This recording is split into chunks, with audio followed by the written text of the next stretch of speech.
បើសិនជាបងប្អូនធ្វើដំណើរទៅកាន់ខេត្តសៀមរាបនៅថ្ងៃចុងសប្តាហ៍ក៏ដោយថ្ងៃដើមសប្តាហ៍ក៏ដោយបងប្អូនជាកាត់ខេត្តកំពង់ធំកុំភ្លេចចូលសាកបាយនៅខាងអាហារដ្ឋានសឡាផងជាពិសេសសម្រាប់បងប្អូនដែលគាត់មានសាច់ញាតិមិត្តខាងស្រុកគេអីចង់នាំបងប្អូនយើងទៅញ៉ាំបែបខ្មែរហាងបែបស្អាតហើយ fresh chill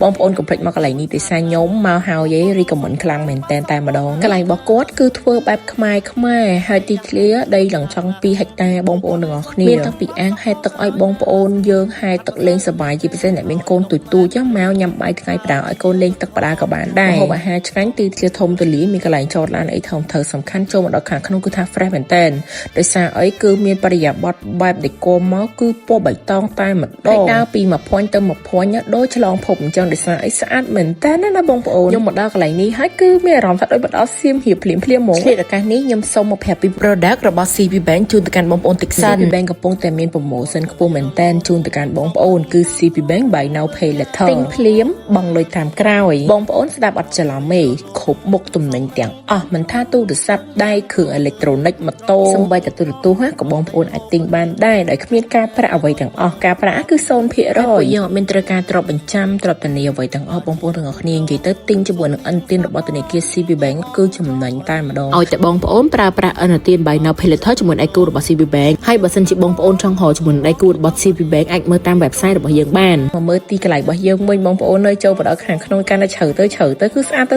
ហ្មងសំខាន់មកហូបរបស់គាត់មានច្រើនមុខច្រើនម៉ាក់មែនតែនហើយឆ្ងាញ់ទៀតអញ្ចឹងបងប្អូនមកខេត្តកំពង់ធំក៏ដោយសៀមរាបក៏ដោយកុំភ្លេចណាចូលសាកជាមួយនឹងបាយសូឡាទាំងអស់គ្នាបាយ